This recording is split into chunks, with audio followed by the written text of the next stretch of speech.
Third down and 20. Hey everyone, welcome back to another episode of the 3rd and 20 Dynasty Podcast. I'm JT, joined by Frank, Jake, and Lounis. The whole squad's here. Episode 43, Troy Polamalu. Frank broke out his Troy Polamalu jersey. We got something different to start us off. We kind of realized that we didn't actually do our rookie mock drafts yet, the post-NFL draft. And, you know, a lot of people, this is the time when you're starting to draft your rookies, or maybe you're in startups and you don't really know how to evaluate the rookies yet. So we figured we'd kick it off with that, and then we'll move into our NFC East breakdown, the Jake and Lounis division. So with that, kicking it off, Frank's going to pull up the mock draft, our consensus big board, and there's a lot of interesting stuff about where we have certain players valued. Travesties. JT's a crime to humanity. So if you're watching on YouTube or Twitch, like, you can hit us up, 3rd and 20 on YouTube and Twitch. You can see that we all consensus across the board. Trevor Lawrence 101 hasn't changed. None of us have tried to make that argument. Lounis one time tried to say Kyler Murray was higher than Patrick Mahomes, but we haven't gotten that far with this one. One day. So then 102 is kind of where we got our first little split up, but for the most part, we end up landing on Trey Lance. If we didn't have Trey Lance as our second, we had him as our third. Frank was the lowest on him at 5. You know, so I would say, guys, through the first two, just Trevor Lawrence, Trey Lance, not too much controversy. 3, Justin Fields. Frank, you're actually pretty low on Justin Fields. So if you want to just give like a quick breakdown of why you have him as your 109 and behind Mac Jones. I don't think it's – I mean, if you follow my rankings for a while, I don't think it's a terrible surprise to have him down here. I will say the quick caveat, though, is that I think this is just kind of like a blank universe and like a 12-team, non-6-point passing touchdown, just super flex league. I think that if it was 6-point passing touchdowns and you desperately need a quarterback, definitely I could see you taking him in the top 5 just with how scarce the quarterbacks are. But I think that he has a lot more issues that people aren't really seeing or accepting. I don't really know. Justin Fields, for some reason, like, I can understand why people like him, but he has like this cult following that it, like, God forbid you see, like, if you just point out something like a minor negative in his game, it's like, oh no, you lose all credibility. You're an idiot. Like, screw you. So it's just a little weird. I think that his issues are being understated. I think that he went to the worst landing spot of all the quarterbacks. Yeah, he's got Allen Robinson there. I guess it's your opinion of what Matt Nagy and Ryan Pace are as people, and I think most of Chicago is low on them. So they might be gone in a year. Yeah, they could be gone in a year. He definitely has the most questionable stability. I do like his receivers though. Yeah. All right, moving on. Justin Fields does end up being our consensus 103, but he's actually tied with our man Kyle Pitts. We are Kyle Pitts podcast. We have him as 104 ahead of the other quarterbacks. Jamar Chase, he's our first non-quarterback off the board at 104. We've done different episodes on Kyle Pitts. We're very high on him. Moving on to 105 is where we end up with Zach Wilson. He's kind of one that consensus across the board we're pretty close together on. Frank actually has him all the way up at 102. I'm not going to make Frank break down again. He's another one that Frank's been very consistent on. So, you know, kind of still staying chalk for us. But I think where we differ is we have Jamar Chase at 106. Frank's lower on Jamar Chase as well. But 107 is where we differ than everyone else. We have Javonte Williams as our first running back off the board. And Frank has him up as high as 104. Again, if you follow Frank, you know he's big into Javonte Williams, and we're all right behind him. We all have him as our running back 1 off the board, so not really too big a surprise if you follow the pod. Yeah, I mean, we kind of did a deep dive into Najee Harris. a few weeks ago when we did our AFC North breakdown. If you want to go check that out, we talked about a lot about how we thought about Najee Harris. Eventually, we will actually be fully breaking down Javonte Williams with the AFC West breakdown that we'll do in a few weeks. So it's just, I think we all see flaws in Najee Harris's gameplay, but we also see what Javonte Williams potentially can be and what he did on UNC. So yeah, and the Broncos even trading up to go get him is encouraging. Someone 2 years younger too. Yeah. One last thing I want to say about Javonte Williams versus the other running backs, and kind of to a certain extent my receiver rankings that definitely deviate from how the NFL valued him, is that if you look at draft capital, the only positions it really seems to have a huge trend on in terms of the order that they are taken is tight end and to a certain extent quarterback. Outside of that, receivers and running backs, it's definitely more about the range you were drafted in than the order that you were drafted. I think that people like falling for that bait a little bit too much instead of looking at the range you're drafted in. A good example from last year that, a lot of us, I know me and Lounis to a certain extent took the bait on, was Rager. It's you can look at, the Eagles were higher on him. Obviously, he's the best guy. And that would have made you discount guys like Justin Jefferson and Ayuk, who were the actual hits to a certain extent. Yeah. Obviously, film's still out on these guys, but Justin Jefferson being a record-breaking NFL wide receiver and Ayuk being really good would lead you to believe that their careers are going to be better than Jalen Rager's. Moving on, Mac Jones, our guy at 108, higher than what I would consider the consensus to be on Mac Jones. Yeah. It's a super flex league. It looks like Jake and I are the lowest on Mac Jones, having him at 111. But even still, again, he's a first round top 15 pick quarterback, obviously pick 15, but there's, I say every other episode, there's so much stats saying that after in the second half of the first round and beyond, the quarterbacks are so much less likely to hit. And when you're in a super flex league where there's only 32 quarterbacks and there's 24 quarterbacks that need to be played every week, the value of quarterback position is so high. So getting Mac Jones at the end of the first is solid value. You take a little bit of a risk, but if it pays off, it's completely worth it. What if I told you you're getting a 22-year-old, I don't know, Kirk Cousins. I know it's not and he could be better, but it's if you're getting a 22-year-old who's end up going to have multiple seasons in the QB 10 range. I know he's not as flashy as some of those other guys, but still that's extremely valuable. But it's also the risk. I project him more as a quarterback too, a quarterback 16 to 18 range. But if you're getting 15 years of consistent production at that range, you could just build all around that at that price.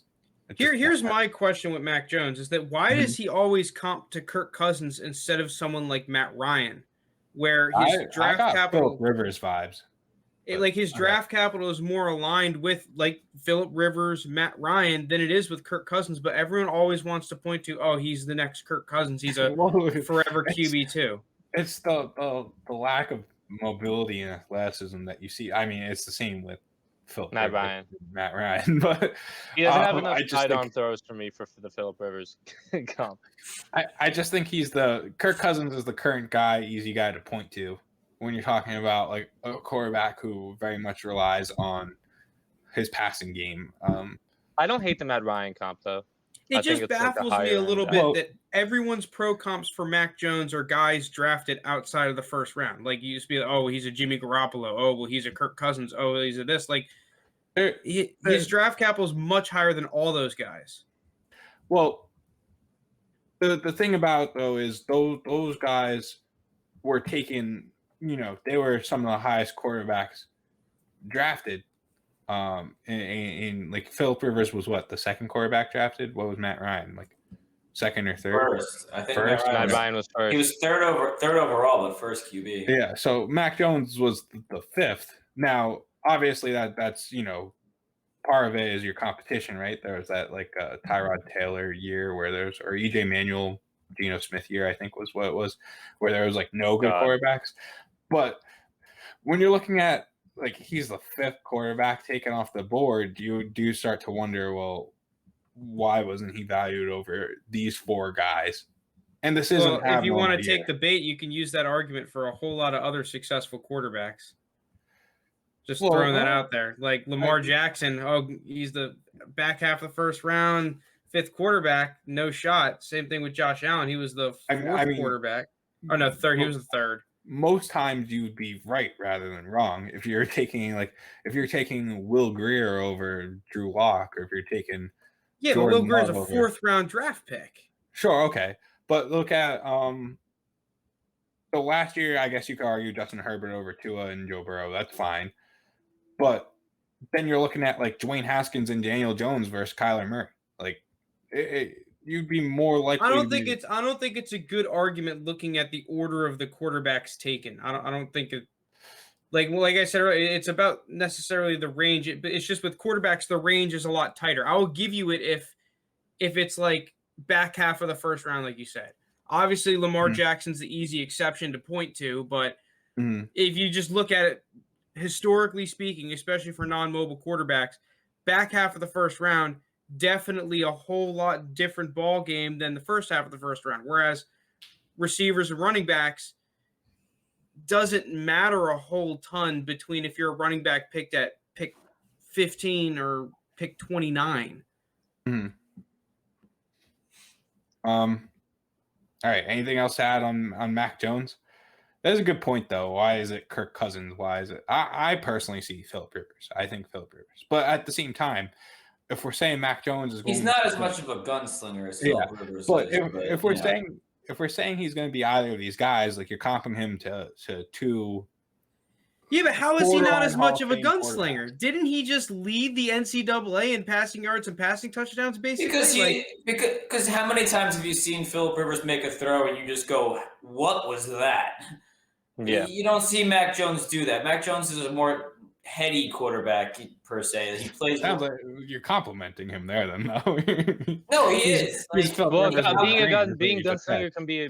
Being a gunslinger, like they're obviously amazing moments, but they're also like, what the hell is he thinking moments. Yeah, like Brett Favre, one of the greatest quarterbacks of all time. How many times do you go, what was he doing? And like, what was that throw? Like, I think that's more of the Phillip Rivers style of play.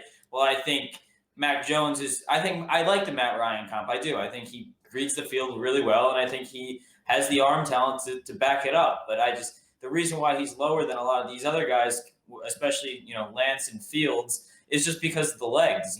Mac Jones is not beating you around the edge like a Justin Fields or even a Trey Lance can do. So it's just the upside, and I think that's what really plays into the ADP here.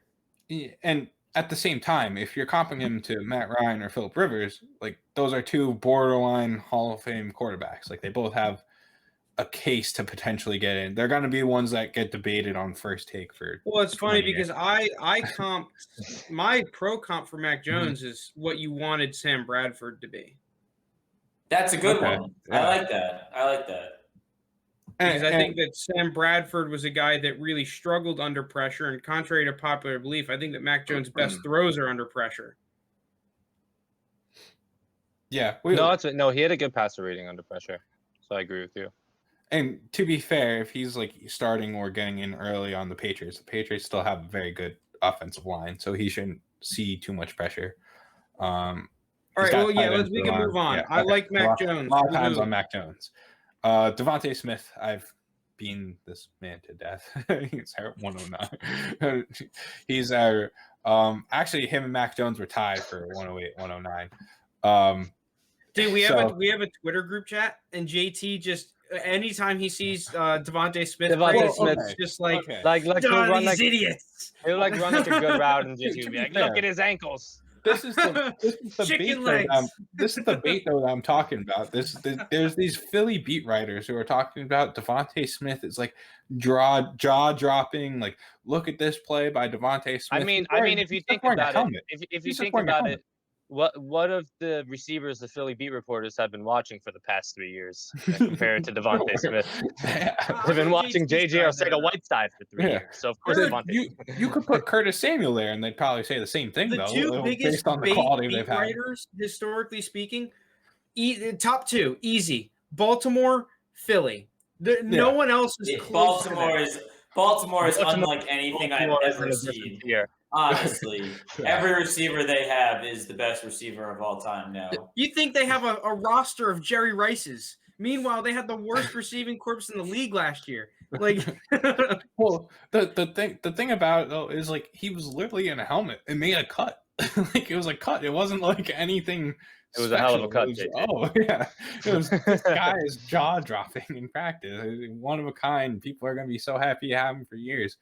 We haven't seen anything yet. Like you see that one tweet with Elijah Moore? Like this is the receiver the Jets have been looking for the past like 2 decades. Well, the Jets are another one with the beat writers.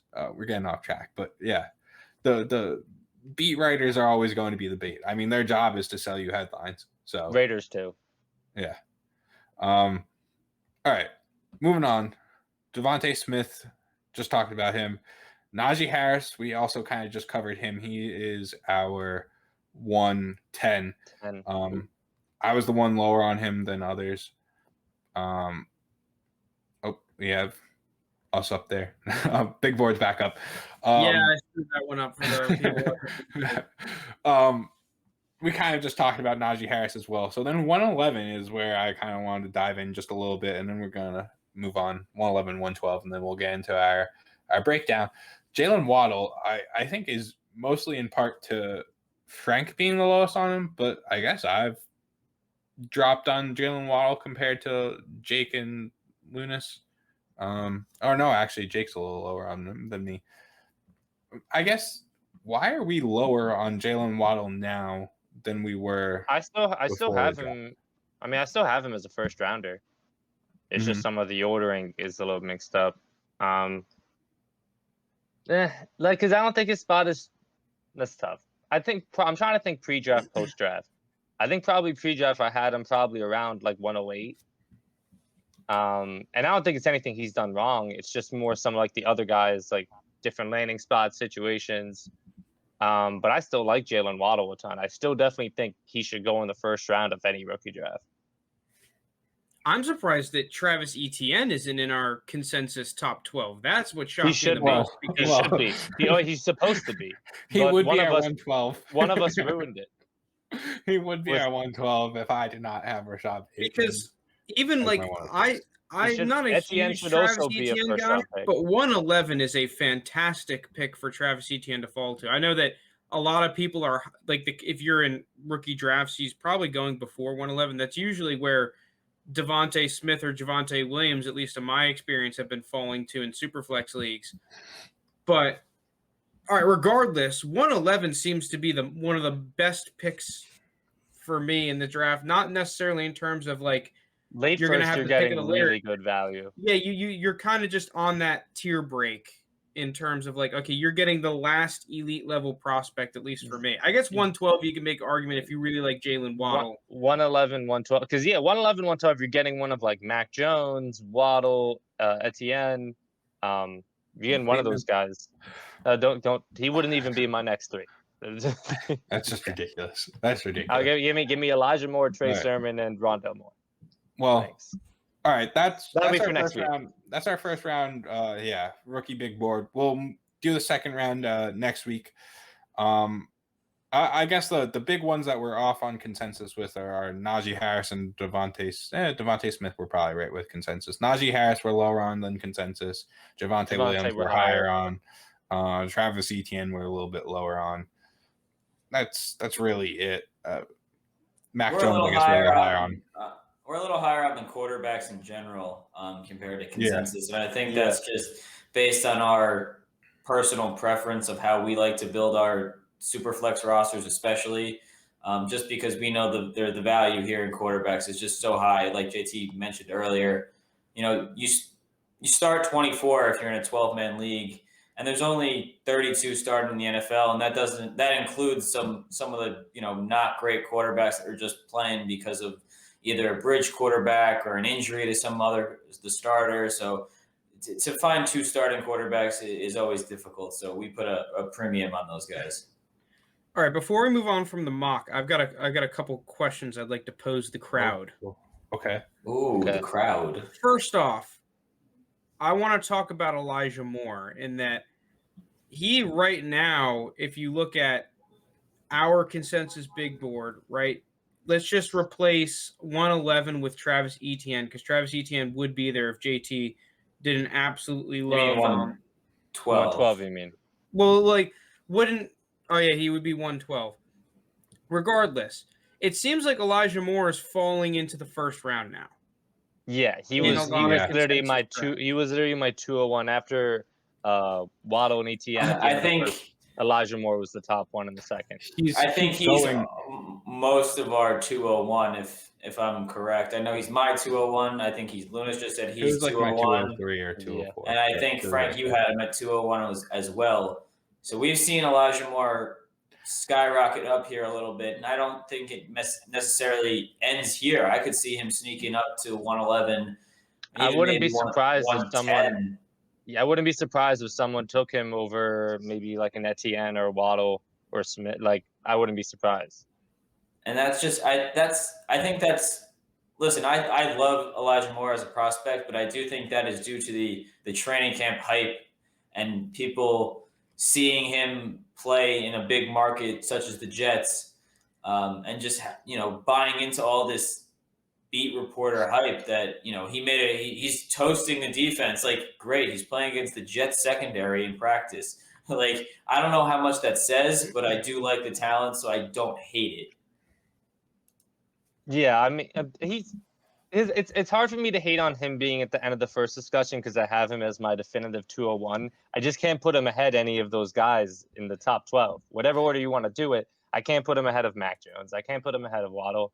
I can't put him ahead of Etienne, or Devontae Smith, but he's literally right there after them. And he would be, if 201 and 202, it's pretty much just like that top tier. It's Elijah Moore and then Trey Sermon if you really need a running back. But it's hard for me to put him in the top 12.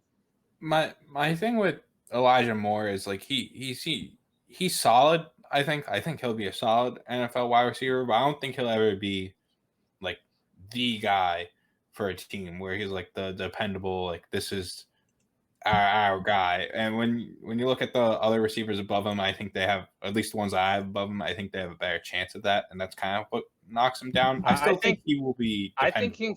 I think like if you're looking like at in terms of higher percentile outcomes of his career, like I could see him being like a Julian Edelman type. See, like I was gonna say more of a Jarvis Landry type. Jarvis too. Yeah. Yeah, where he's a great wide receiver, always in that wide receiver 2 conversation, sometimes sneaks into that wide receiver 1, but he's never a guy that people rank super high. And I think that's not always. And you're happy with that at 201 though. If you're telling me I'll get a guy who's always in like that 10 to 16 discussion for like a lot of their career, you take that, especially coming in as a rookie with potential for higher. Absolutely. If you can get that from a second-round pick and you could keep him around on your roster for 7 years, I think that's a major win. All right. Do you have any more questions? Okay. I was just asking. Because I'm not. If you guys watch on the stream, oh, is he doing a gotcha? I think I'm taking the bait here because okay. I actually don't disagree with Elijah Moore going in the first round. He was a guy. There was 5 receivers. I think it was 5, maybe 6, that I had a first round grade on, and he was one of them. A late first, early second round grade, very similar to Rondale Moore and Dimey Brown. I just didn't like his film as much as those guys. But if you really like him and you need a receiver, I actually do think he can be the guy. And I might be taking the bait, believing in the camp hype, all that crap, but I actually kind of like his profile. Data analytics-wise, he's very strong. Film-wise, I thought it was inconsistent, but it's not bad. The one thing I will say, though, is that this is a guy, he might be a practice kind of guy. there was Lounis, you showed me the video of him just torching guys one-on-one in practice. One-on-ones, he's unguardable, yeah.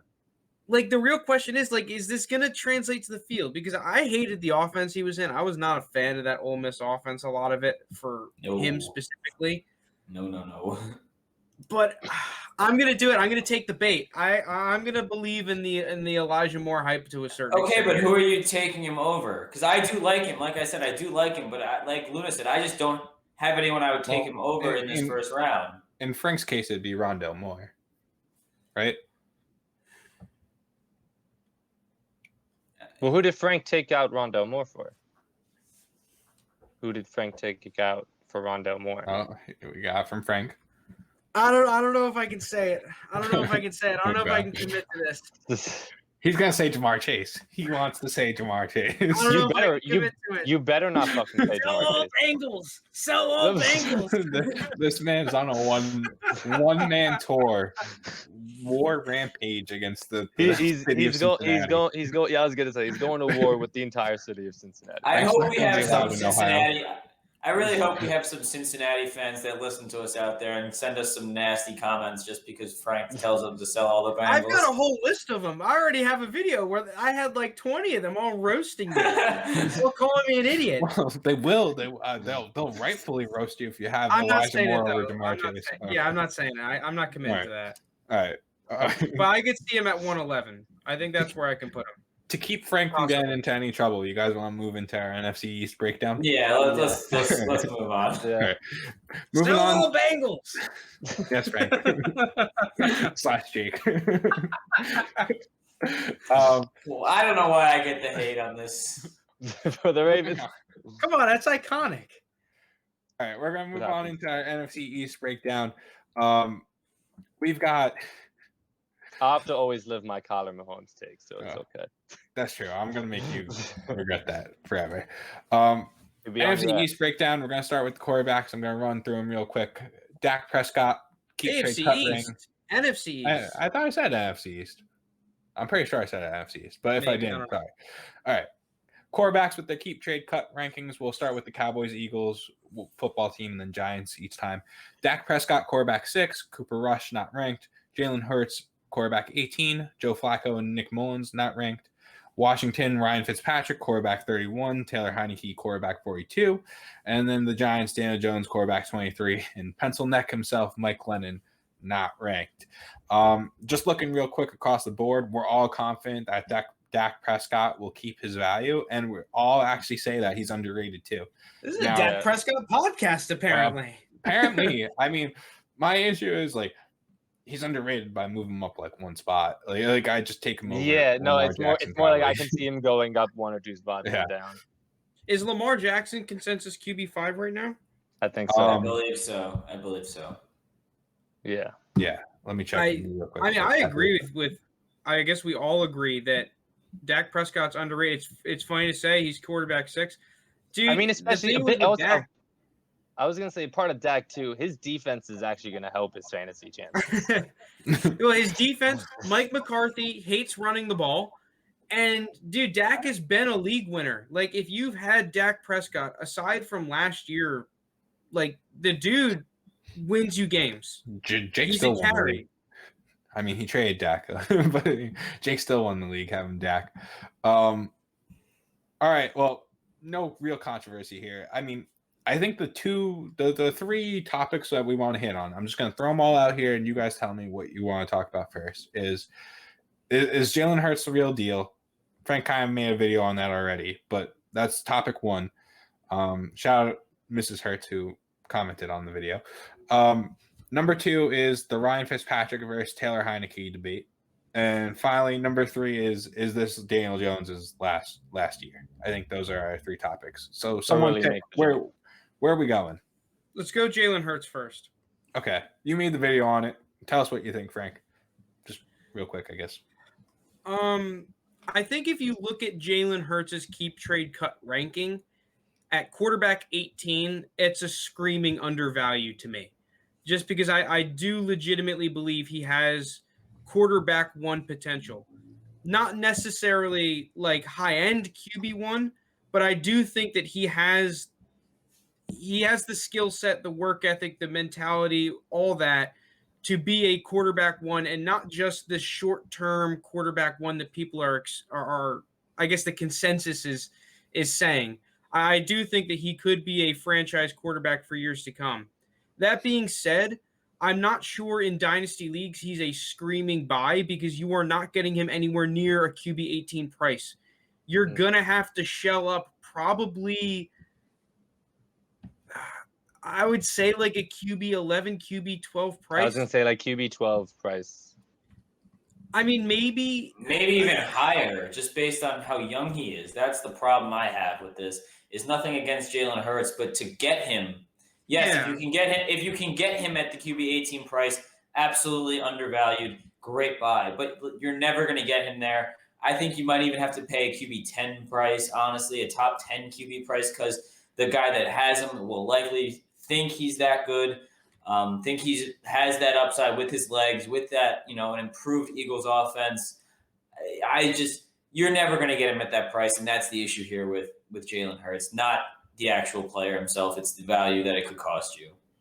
And what's funny, too, is that Jalen Hurts right now, according to Keep Trade Cut at least, is under Baker Mayfield. But I think to buy him, you have to shell up more than you would for Baker Mayfield a lot of the time. I'm not sure if I'm right in that, but I think I get the feeling. I think they're close. I definitely think they're close. Because the thing with Jalen Hurts is he's the ultimate, like, kind of gamble, wild card, young QB out of all of these guys. Because I think for next year, if someone wants to say, oh, next season is going to be QB1, sure, because he's going to run the ball a lot. I could see him in that like 10 to 12 range just for next season. But the ultimate gamble is pretty much how is he going to be the guy, or are they replacing him next draft? Because if he does pay off and he becomes their franchise starter, his value rockets up. But at the same time, he could be replaced in a year or two. So that he's kind of the ultimate gamble out of all those young QBs, and it ultimately comes down to how much do you believe in him. I believe in him in more than QB 18, which is why I put the underrated. But at the same time, I'm still acknowledging, like, I'm speaking as a Jalen Hurts owner, there's a lot of risk with him. Like, it's you don't know, especially with the first round capital that Eagles have next year. I do think he will be. It's hard to predict it for him. I think he'll be pretty decent next year. I think next year the problem with the Eagles are going to be outside of Jalen Hurts. So it's tough to evaluate. I do think it's telling that the coaching staff passed on Justin Fields and kept him and actually got him a weapon. So it's tough to judge. He's the ultimate wild card, because if he pays out, like, his value skyrockets, and then at the same time he could be a backup in 3 years. So it's JT, really hard to judge. You have him overrated. Do you have him overrated at the QB 18 from Keep Trade Cut, or more like the consensus price that we kind of just mentioned, like more so like a QB 13, QB 12 kind of price overrated? Both. I guess, I'll just go with the quarterback 18 because that's the lower one. I just think at that price, there's still players that are lower than him that I still think are more stable and players that I'm more confident will be in the league 3 years from now as a starter. Then Jalen Hurts. I mean, Baker Mayfield's the one that specifically I see. But, even Aaron Rodgers is behind him. I still feel like Aaron Rodgers could play till he's like 40, 42. Wait, what is Aaron Rodgers ranked? Well, all right. So since we've done this, actually, since I updated it, they're right next to each other. So Jalen Hurts actually moved up one to quarterback 17. Aaron Rodgers is quarterback 18. But the fact that they're right next to each other is too much for me. I just give me Aaron Rodgers all day over Jalen Hurts. I'm sorry, but Aaron Rodgers, sorry, Mrs. Hurts, but Aaron Rodgers is literally an NFL MVP. I don't care what team he ends up on. Like, he's good. Wherever he ends up on, he will be fine. And then even the likes of, it gets tricky at the point where it's Mac Jones, Kirk Cousins, Carson Wentz.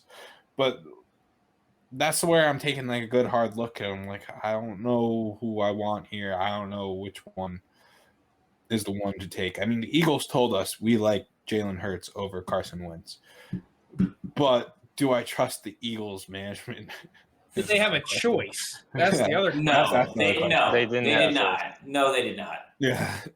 So, yeah, that sums up Jalen Hurts from mine. I guess I'm taking the contrarian viewpoint here. I'm more excited about this one, though. The Ryan Fitzpatrick versus Taylor Heineke battle. Frank, you've been the one slamming your fist on the table about Taylor Heineke for a while now. I've been on the same train as you. I kind of wish I still had Taylor Heineke in our league, but your trade was Steve. so I don't. But I would love to have Taylor Heineke right now. Again, just off waivers. I'm sure he's not on waivers in anyone's leagues now. Who's the starter on this team? And if it is Taylor Heineke, is he like a long-term quarterback? I just think the starter has to be Fitzmagic, dude. Yeah, I was going to say. So I think I want to say has to be. I'd give Fitzpatrick the much higher chance. But if you're giving me my choice of which of these two I'd rather have, I just think the upside is so much more with Heineke. Because Fitzpatrick, what are you going to get at most? You're going to get 1 year of him starting, and it's what? It could be like quarterback 14, 15 numbers, though, from Ryan Fitzpatrick. Maybe. I was thinking more kind of like a mid QB2. Well, Heineke, if he somehow takes a job, I don't think the Redskins are going to be bad enough where they're going to football team. Yeah, I was wondering who the first person was going to be. I'm always the first one. The Washington football team. The Washington football team. I don't think they're going to be bad enough where they're going to be at the top of the draft. I think their defense is too good. I like the weapons they have on offense. I don't think any of their quarterbacks are like terrible. And so just the upside of Heineke, like, is that off chance that he could be a starter there? I don't know, maybe forever, but like if even like 2 or 3 years, that upside for me, I'd rather have Heineke rather than like, it's just his ceiling for what he could provide fantasy wise is way higher. There are a couple things I like about Heineke. And listen, I've been beating the drum all offseason. It almost feels like the little buying window you had might have gone because there was a couple hype up. He's starting to get camp hype.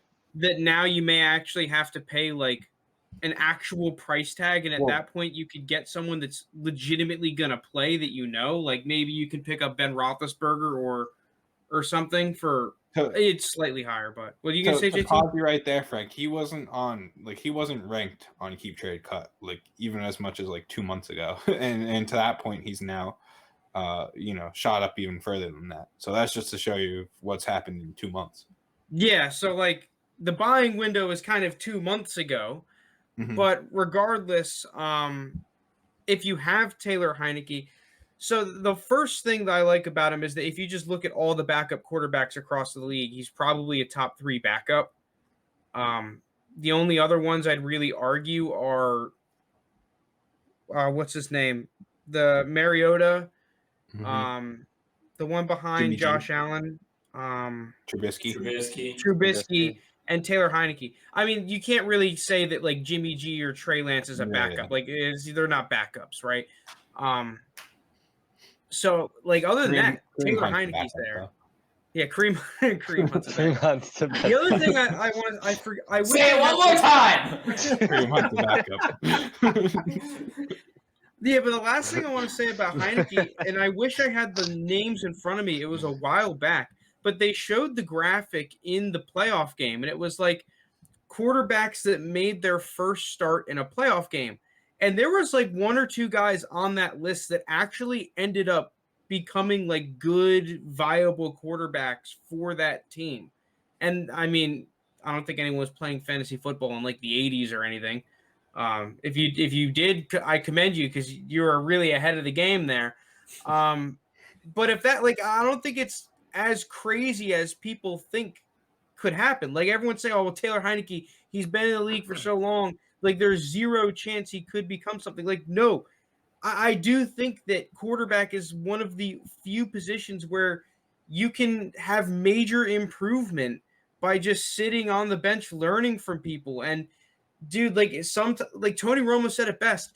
It took him 3 to 4 seasons to really be able to spin it all over the field and be confident. Why can't that happen with Taylor Heineke? And he has that confidence flowing up, after having a really successful playoff game against the team that won the Super Bowl.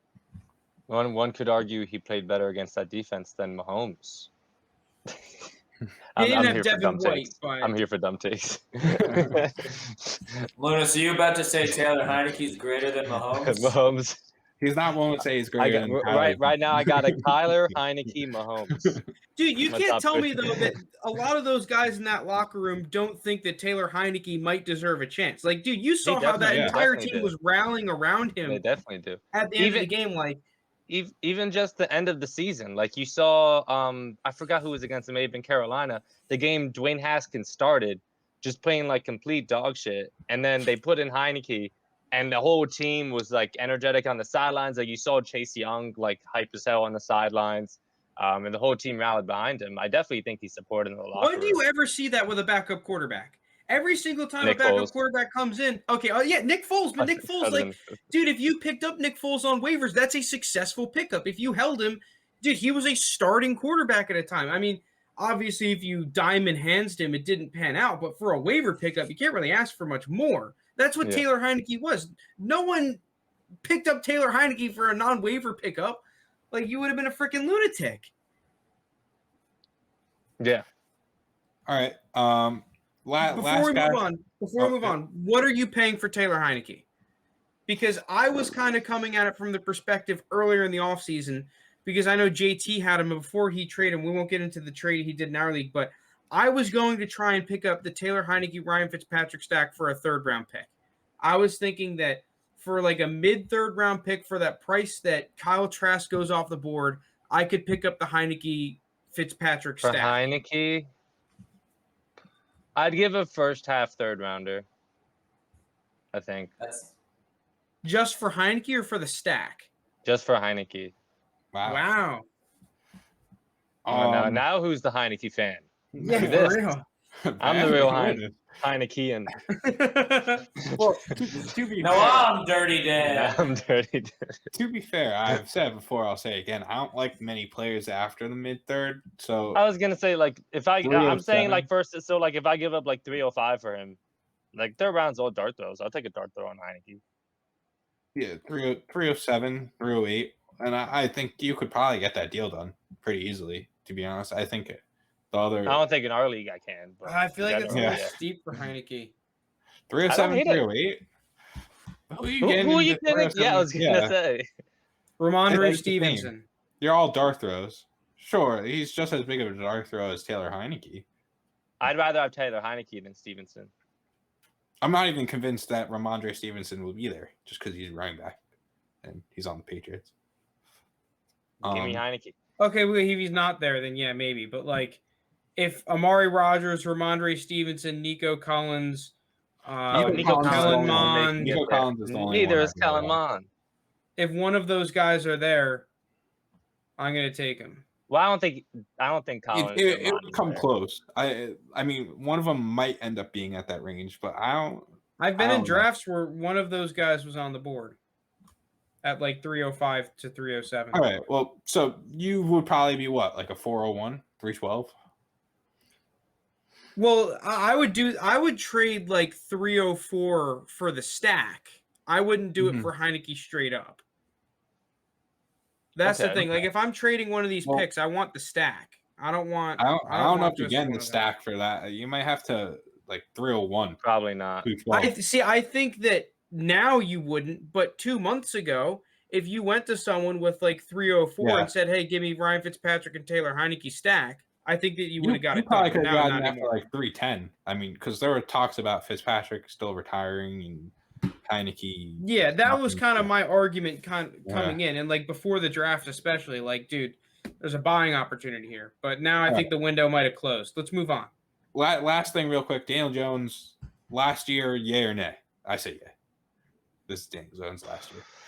Is it the last year? Here's the thing.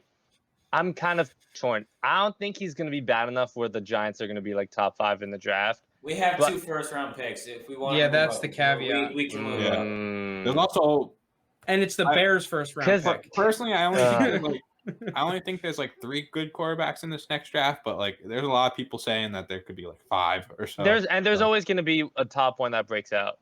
Carson Strong, baby.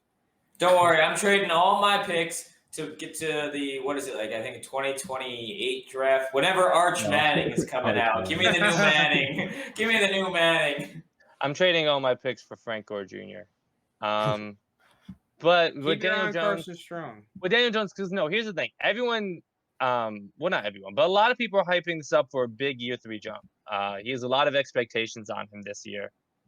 They've surrounded him with weapons. I know their O-line isn't great, but you want to talk about receiving core and running back, like Jesus Christ, it's loaded with talent all around him, and they have a good defense. He's got Saquon. It's got Saquon. He's got Kenny And Galladay. Kenny. That's it. Saquon. That's Kenny. it. Oh my goodness. Shepard is very underrated. Shepard, Slayton, Well, Tony. we'll get into that. We'll get into them. But he has good weapons. Shut up, JT. But I don't think he's gonna make as big a jump as everyone says he is. But I don't know if it's his last year, because I think he'll play decent enough to be able to get one more year. And I think he's also a first-round pick, so they do have that fifth-year option. Fifth-year option. Yeah. So I definitely see him starting in his 4th season, which is next year. I think they're going to let him start his 4th season. Is Gettleman going to be there? Because if he is, I think that Daniel Jones is the quarterback. Unless Daniel Jones sucks major ass this year. Gettleman, I ain't consider that. Gettleman bought himself time because he just acquired like more first-round picks. But if the Giants don't win the division, is Gettleman still there? Yes. You think yes? I think it's hard to expect them. I think they just gave him a lot of people are picking the Giants. If I'm not mistaken. He's done a pretty good job up until this point. He hasn't done, and he got a lot of flack. I think he had a good offseason. This offseason, I think he had a really good offseason. Well, dude, like picking up, what was his name? Leonard Williams for nothing, and now he's ascended to what he was drafted to be as a top 5 pick, basically. Like, that was a great move for the Giants. And he's had other, like, pretty good. The only one that he really hasn't nailed, there's actually 2, is DeAndre Baker and right now Daniel Jones. But I think he's too stubborn. He's not going to move on from Daniel Jones. Unless Daniel Jones sucks ass, he's not moving on. And that's the thing. So I think David Gettleman's going to be there, and I think Daniel Jones is going to be there. One thing that Gettleman got a lot of flack over was the Odell Beckham trade. But that looks pretty good now. We're seeing what top receivers are going for nowadays. So, Well, also just what Odell has done. Like, the guy's been just basically I don't think he's done. That's a whole different discussion. I mean, he's gotten injured too, though, which kind of sucks. Of Odell. All right, moving on. We are on to running backs. I'll speed run through them real quick and let you all know. Cowboys, Zeke Elliott, run back 15 on keep trade cut. Tony Pollard, 35. Rico Dowdle, not ranked. Miles Sanders, run back 22. Boston Scott, 87. Kerryon Johnson, 84. Kenneth Gainwell, actually 43, the rookie. Jordan Howard, no longer ranked. Rest in peace. Antonio Gibson, run back 8. J.D. McKissick, 51. Peyton Barber, not ranked. Lamar Miller, also rest in peace, not ranked. Jarrett Patterson, the rookie, 78. And then the Giants, Saquon Barkley, running back 3. Devontae Booker, 95. Gary Brightwell, not ranked. All right. Again, I'll throw the topics out here. I think when you look at each team, right, is this Zeke's last year? Is Miles Sanders actually running back 22? And is Kenny Gainwell or Kerryon Johnson a threat to him or his touches? Is Antonio Gibson the real deal? Like, is he going to have touchdown regression? And that, like, and can Saquon finally be healthy? So, where do you guys want to start? Take it from the top, baby. Let's do Zeke, the tough one. All right. Is it Zeke's last year? I was doing a deep dive into Tony Pollard recently, kind of a little off topic, and I originally thought Tony Pollard was better than what I now think he is. I think Tony Pollard. What made you lower your stance on him? Oh, Jake's got a big O. He is over. Oh, Jake and I actually have him as the most overrated. I just think when you look at the Cowboys' run game and you look at what Zeke Elliott can normally do versus what Tony Pollard just kind of comes in and does, like, it's clear that there's a reason why Zeke was considered the generational talent. I just don't think Tony Pollard is it. And I think even if he could somehow, management falls in love with him and he out snaps Zeke Elliott, I don't think he's the long-term solution. So I kind of just hijacked this, but Tony Pollard being running back 35 does seem kind of crazy to me. That does seem high. There is no way he outsnap Zeke without an injury to Zeke. There is agree. no shot. No, he's not going to outsnap Zeke. There is no shot. Well, Let's just put that out there. I agree. It's just like in a world where he does, I still don't think he's the. I think the Tony Pollard hype is behind not this season, but next year. Do the Cowboys keep Zeke?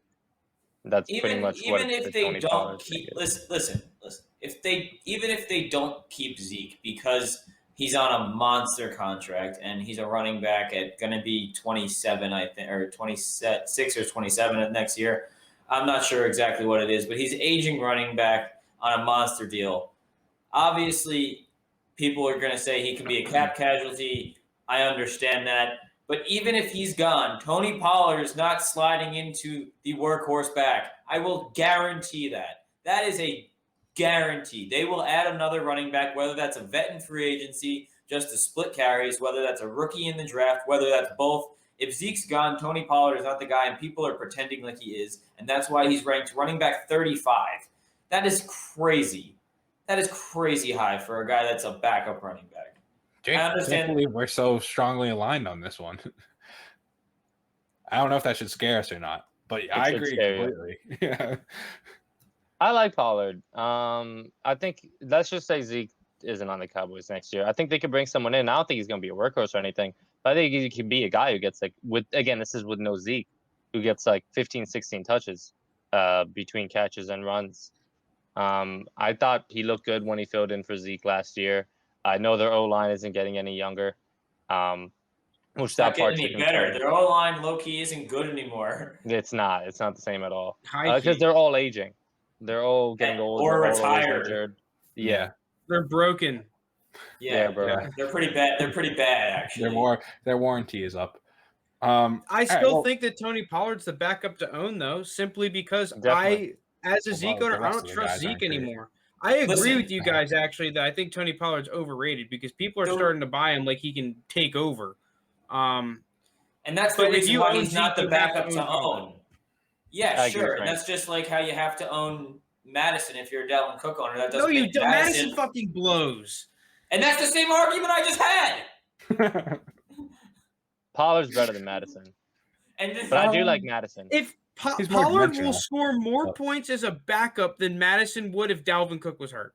All right, now you're out of time. That's just false, but anyway. That is false. You want to know why? Because Madison wouldn't fucking play. He's trash. Oh, Kenny. Madison has been pretty. I actually do like Ngwangwu, or I don't even know how to say his name, but Ngwangwu. So we're gonna move on before we get slandered for murdering this guy's name. Let's just go down the list. I think the next one up is the Eagles. No. We kind of copped it. We turned the Zeke thing into a Tony Pollard thing. We did. What's going on with Zeke? My fault. There are just so many running backs that I would feel more comfortable owning than Ezekiel. Yeah, but very few have the high upside that Zeke has. Even in the first 5 weeks with Dak, he was playing unbelievable. I don't think you can discredit that. I think Zeke will be a top. I mean, I definitely think Zeke will be a top 15 running back next season. But I'm saying for Dynasty, long term, I can find a lot of running backs I'd rather have over Zeke. Sure. Apparently, Zeke has been working out. I fucking hope so. Yo, I heard Lounis has been working out too. I might take the spot. Tony Pollard's got to worry about me. Dude, I'm scared of Zeke. I honestly, I own Zeke. We traded Zeke in our rebuild league for, relatively cheap. Dude, I think he's kind of washed. I'm just I think he'll be productive next year, but if you watch him last season compared to his rookie year, he does not have nearly the explosiveness he did his first 2 years. And it's very visible. I will say, if he comes out in the first 5 weeks of the year and is putting up monster numbers, smash the sell button. Yes. Just because obviously everyone knows running backs tend to hit a cliff, and it tends to be right around the age and the mileage that Zeke's running up on right now. So people, you got to remember how many carries Zeke got, each of his first 5 seasons. Dude, that's a ridiculous amount of carries each year. The thing that scares me is that he looks different. Here's Zeke's career. He does look different. Zeke's career is up here, and it's just been, and we're right here. Where do you think it's gonna go? Do you really think it's gonna go whoop, or do you think it's going to whoop? You're gonna get a. Well, you quick can forget. You can bump. forget about the mid-career level out before the. No, there's gonna be like a little Dak bump from just Dak being back, and it's back. But people listening to this on podcasts are gonna have no idea. No, you could hear in the inflection in my voice the way my hand was moving. All right. Well, I don't know, Frank. Who would you rather have, Zeke or Mixon? Zeke. Mixon. Oh. Mixon. See, I knew where that was going. Oh well, no, you asked the wanted to stick it certified to the Bengal Bengals fan. hater. Yeah, I just want to stick it to the Bengals fan again. I'd give me Mixon. Every time. I don't know. See, the thing is that they both have everything working against them because, like, Mike McCarthy sucks at running backs, but the Bengals are the Bengals. Like, yikes, dude. All right. Let's move on to Miles Sanders. I hope the Bengals win the division. I'm gonna try and do my best Lounis impression defending Miles Sanders, Why? without actually doing a Lounis impression. I think Miles Sanders is the most underrated running back in this division, mostly because he's just taken such a huge hit from the Eagles going out and getting Kenny Gainwell and Kerryon Johnson, and like I just don't think either of these guys. What? Imagine just saying, like, oh, his value's taking a hit from them getting Kerryon Johnson. Well, that's why I'm on the same page. I don't get it. That's is if you funny, track dude. If you track his value, that's where he's lost his value from. Is they brought in two other guys who I have Miles absolutely zero. The person who should be threatened about Kerryon Johnson is Jordan Howard as the RB4. Kerryon Johnson that's who should be threatened about Kerryon Johnson. 40-year-old Adrian Peterson. I'd be surprised if he beat out Boston Scott for the RB3 spot. I think Gainwell is the handcuff to have with Miles Sanders. I'll say that to Miles Sanders owners. Gainwell's definitely the handcuff. No, I think 22. We're all in agreement there that it's a little bit underrated. He's a top 20 back to me. If you want to debate somewhere where between 10 and 20 he is, go ahead.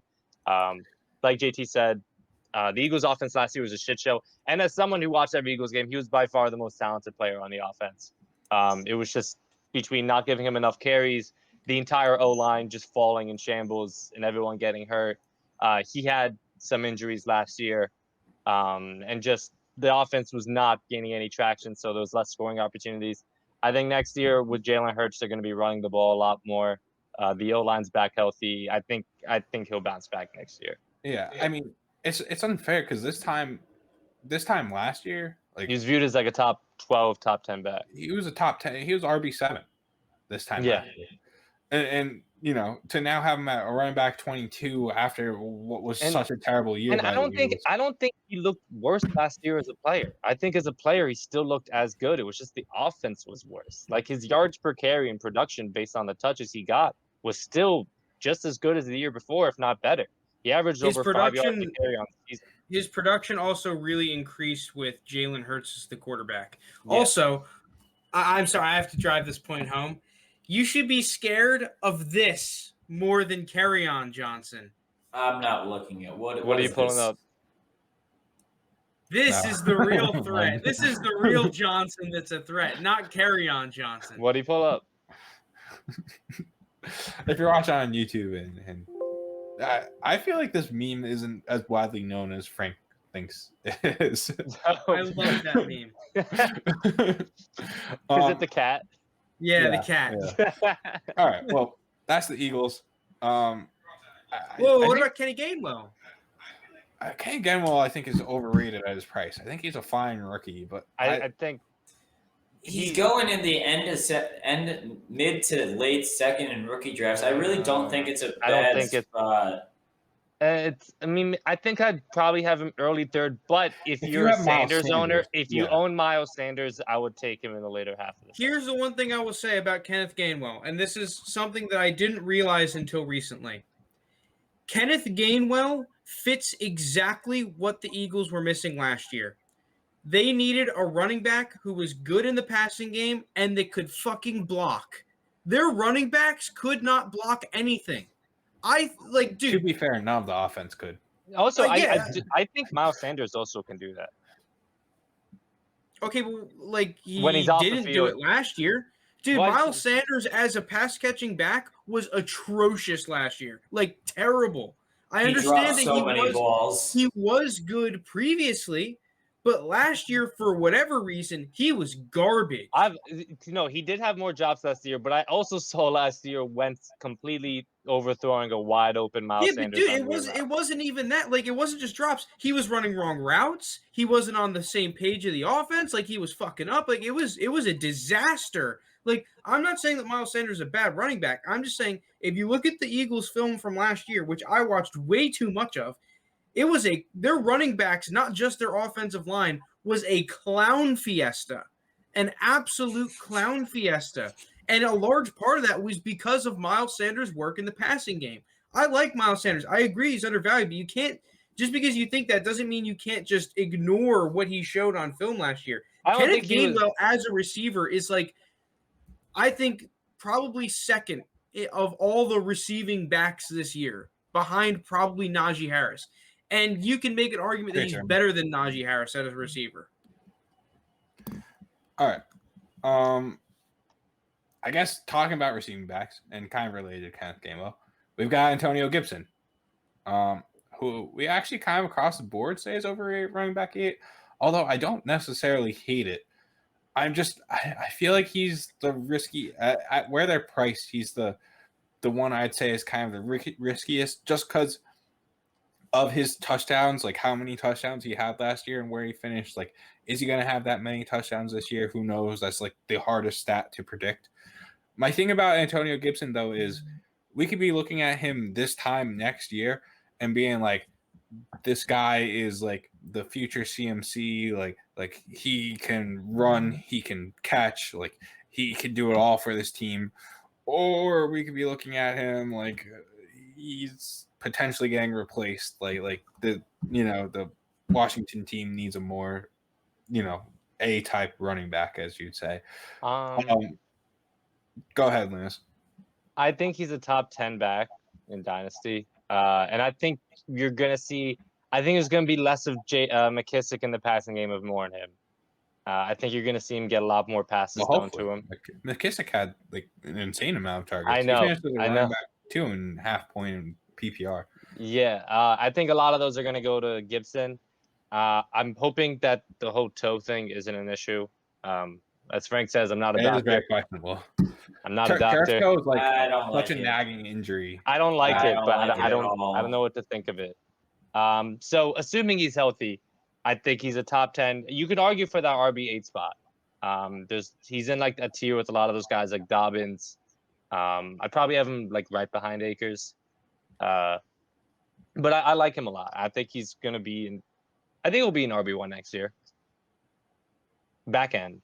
But not I don't know. I had him coming into the season, I think, as like RB11 or RB12. And he hasn't done anything in the offseason to jump. If anything, like JT said, like that toe injury scares the crap out of me. That killed the tail end of LaDainian Tomlinson's career, was a big toe injury. The one thing I will say, and I didn't watch all the Washington football team tape. I only watched I think 3 or 4 games of their offense on the All-22, so I'm not necessarily an expert on this team. But a lot of those games, J.D. McKissick did seem a lot more dynamic than Antonio Gibson. Now, with that being said, Antonio Gibson really transformed his body, and I think has the potential to be that all-around RB1.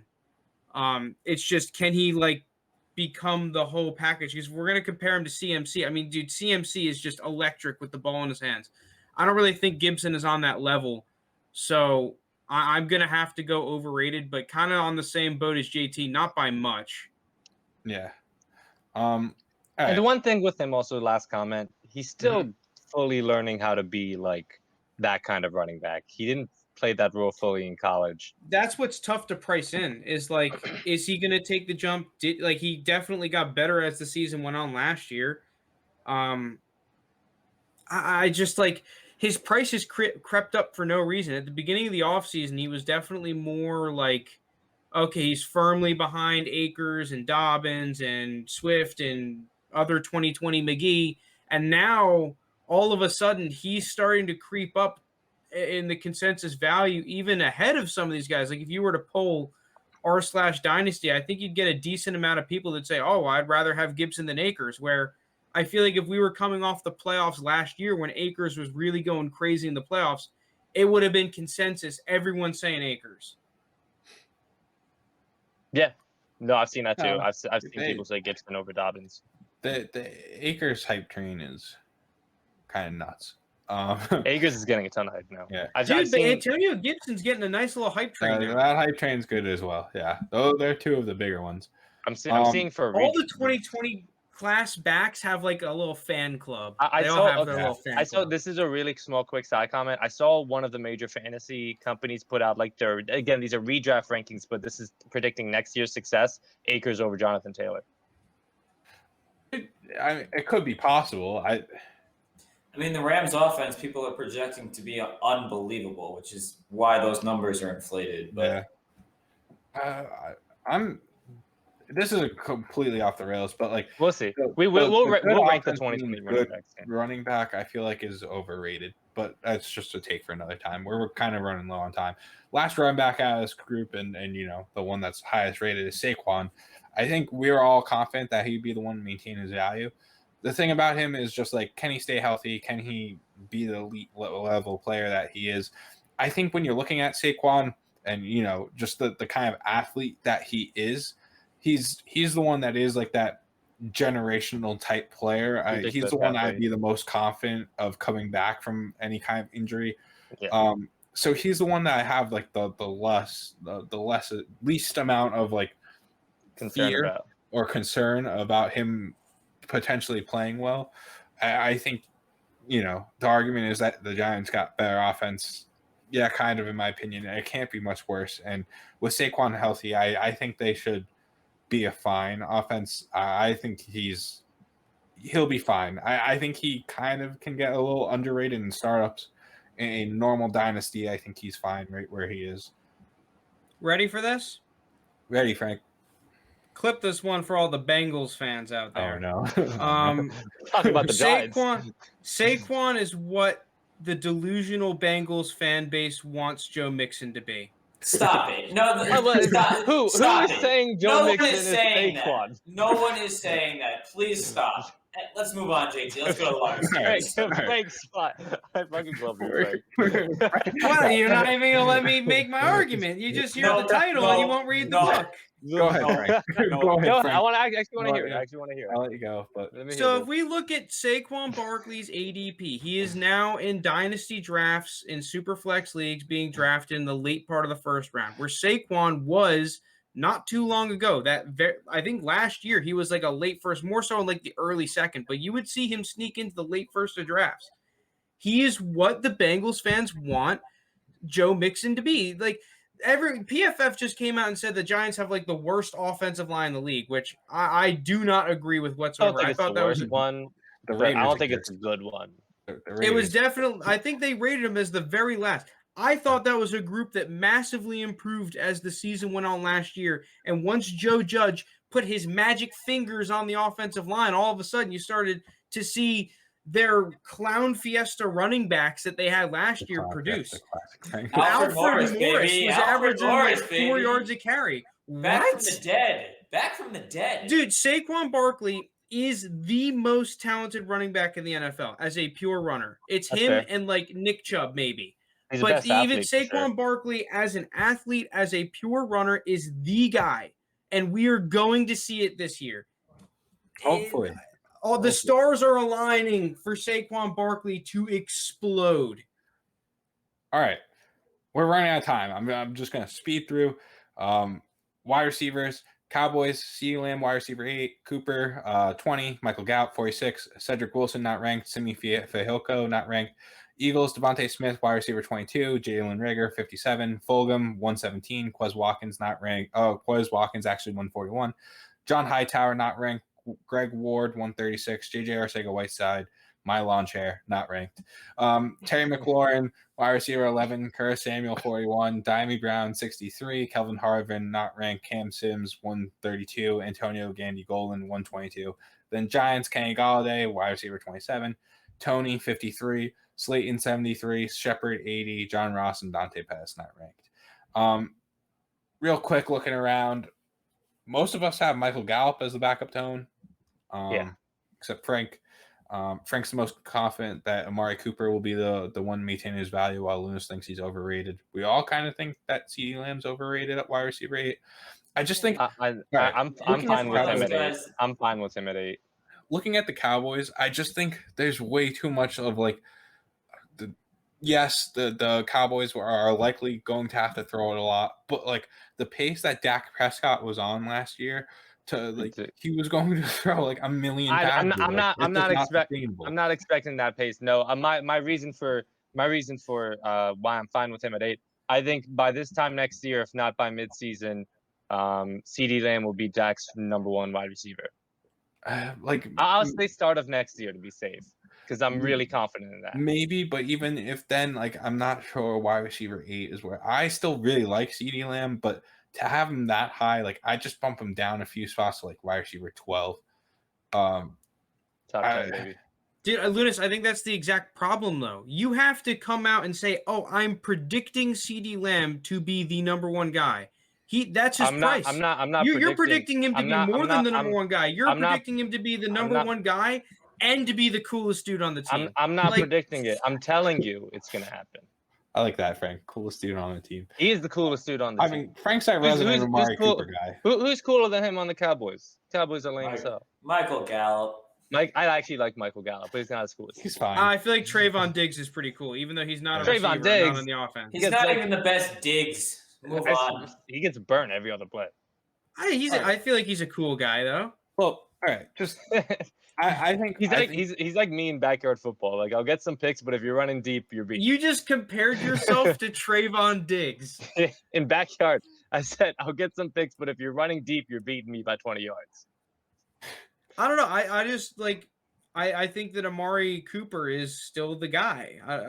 Dude, he had the quietest 1,000-yard season. You would have think that he went for like 100 yards on the year last year because of how people treat Mr. Cooper. He's not, dude. I think that he's still the most polished receiver on that team. The guy's routes are really good. He's gotten over the drop issues that he had early in his career. I think he's still the guy. Is it a bold take for me to say that I don't think either of these guys are going to be a wide receiver 1 next year?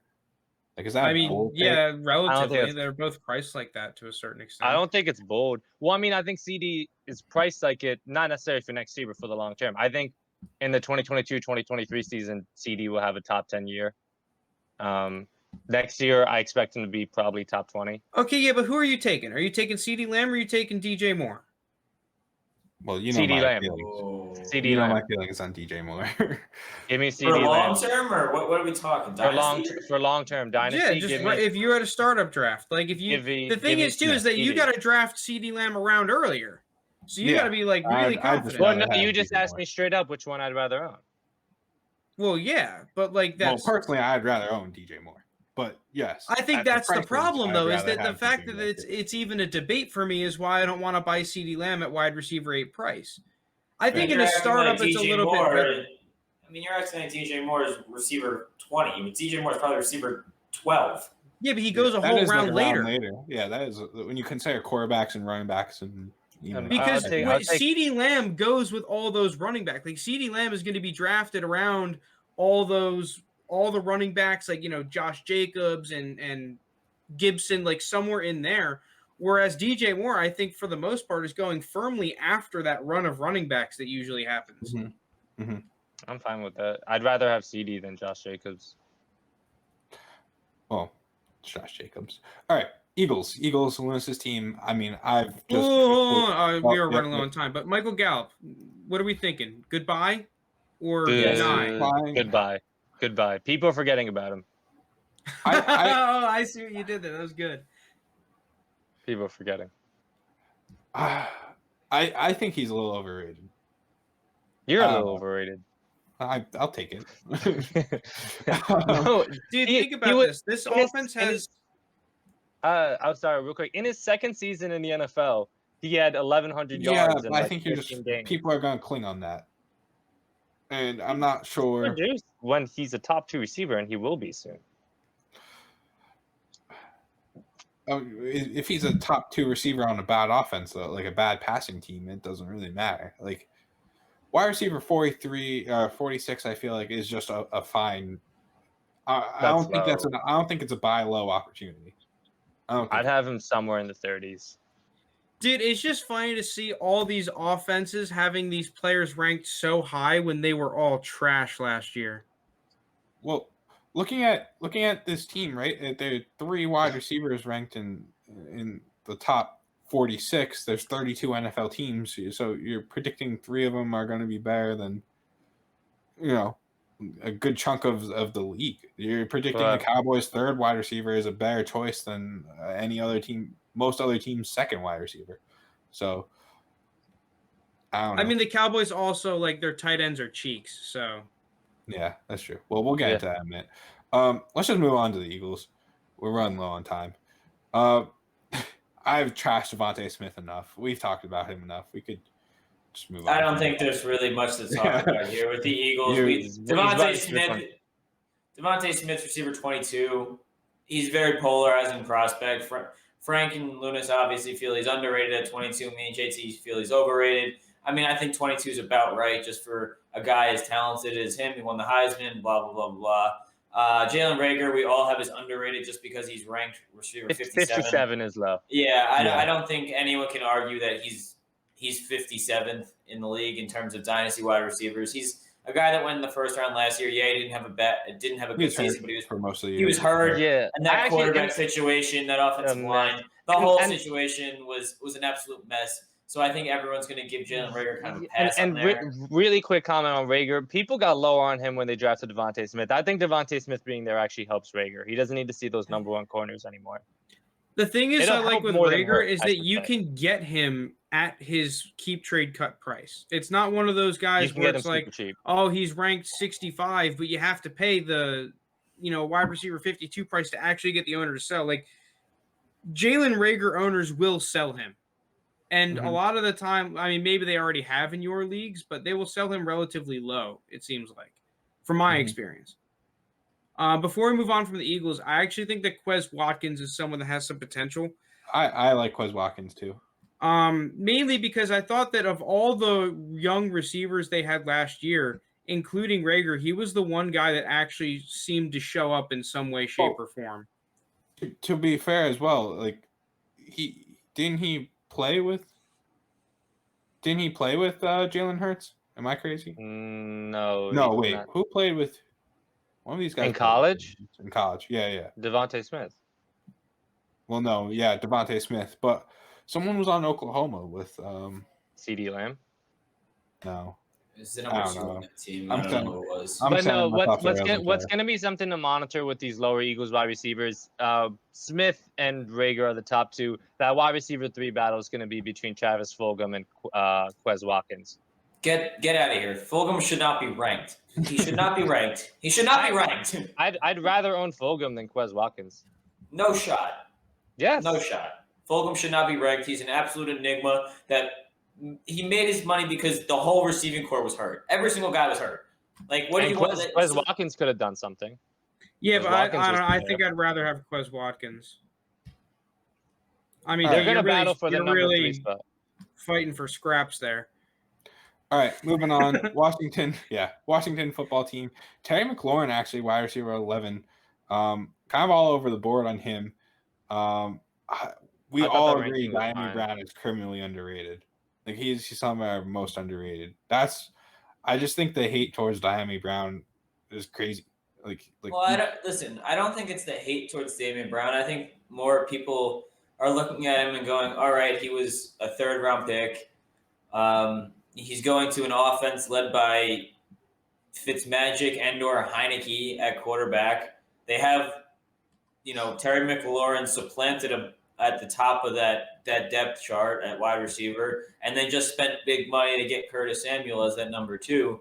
I just think people think there's not enough mouths to feed in that offense, but I think all of us on this show, at least, just believe in his talent, and we believe talent always shines through. He's a guy that we think should go in the top half of 2nd rounds in rookie drafts. So overall, I think Diamond Brown's a good buy at that price, especially. All right. Anything else about these guys? Really, I think Terry McLaurin, wide receiver 11. All of you think Curtis Samuel's overrated at 41. I think he's a little bit underrated. My thing is because I think Diami Brown. Yeah, I think that has to do with all our Diami Brown. Yeah. That's fair. Let me ask you this. Before we move on from Scary Terry, if Scary Terry was the wide receiver 1 on your fantasy team, are you looking to buy a wide receiver 1, yes or no? No. Basically, are you confident with him being the number 1 receiver on your fantasy team? Yeah. I mean, listen, if I'm he confident in it. If he is, I need a good wide receiver too. I need my wide receiver needs to be one of those guys. How good? Like Cooper Kupp kind of good, or like a Keenan Allen kind of good? Like closer to Keenan Allen. Closer to Keenan Allen. I don't think Terry McLaurin and Cooper Kupp would make me confident enough as my top 2 receivers to win a championship for this year, at least.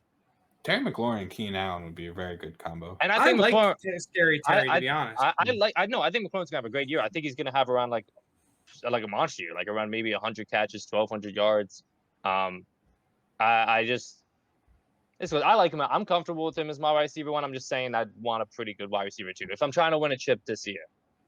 Dude, when I watched the Washington football team in those 4 games on the All-22, like Terry McLaurin was really good. He's filthy. Mm-hmm. Like a lot better than I expected. Him against the Cowboys Thanksgiving game, he looks so good. He looks so good. Filthy. Like I think he's legit. Like I would. Yeah. I'm a very anti-receiver fantasy football player in most formats where you're starting 10 players, where you have even 3 receivers, 2 flex, and a super flex. Just because I think you're better off buying running backs, quarterbacks, and tight ends to give you like an actual competitive advantage. You can just fill in with a bunch of undervalued receivers, but there are here's how I rate receivers, right? It's the 0-1-2 theory. You have zeros, you have ones, you have twos. Okay. Okay. Terry Where's McLaurin's this a 2. going? Terry McLaurin's a 2. It's just you have to draw the line. Like that was my argument against T. Higgins. To me, T. Higgins is a 1 that is being priced like a 2, right? You have 1s are kind of guys that can like get you 1,500 yards, 12 touchdowns ceiling, right? A dude that can legitimately be one of those stud receivers.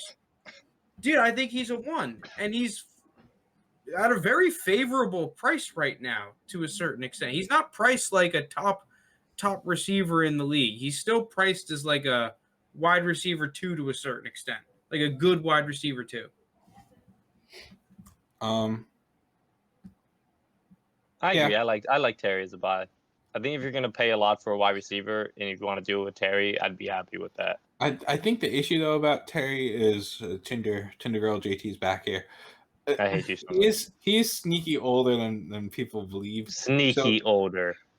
He is 25. This is going to be 25. in his 3rd year in the league. He'll be 26, and in the dynasty world, that means you're only going to have like 1 or 2 years where he's going to be valued as peak, and then everyone's going to be like, "Oh, he's fallen off the cliff."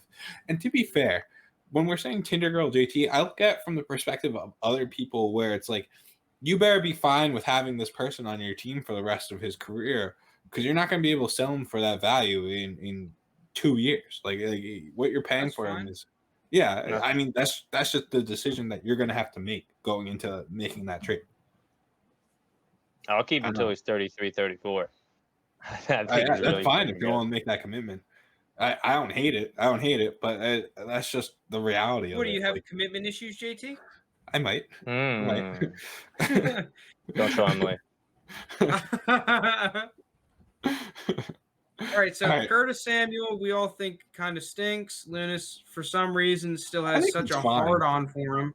I like, what is it? He didn't. Robbie Anderson and DJ Moore both have really good years last year, and Curtis Samuel still had 1,000 scrimmage yards with Teddy Bridgewater as his quarterback. Yeah, Teddy Bridgewater, the top 16 fantasy quarterback that he was. Not true. Teddy Bridgewater sucked. I couldn't believe you guys did a stream and said that he was average.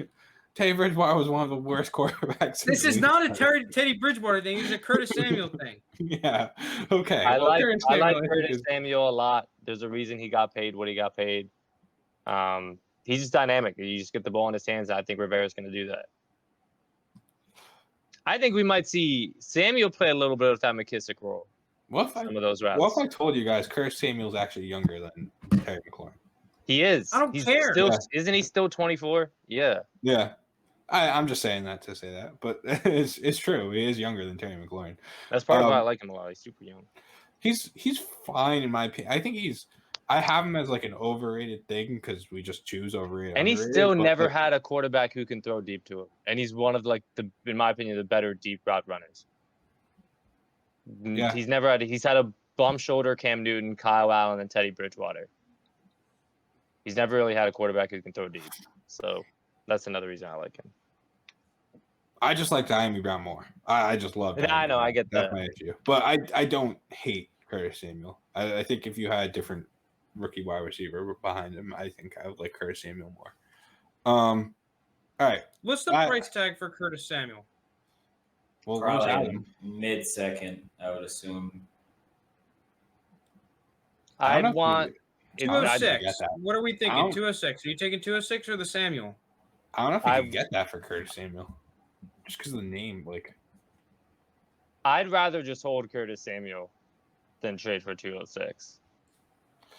I'd probably rather just hold.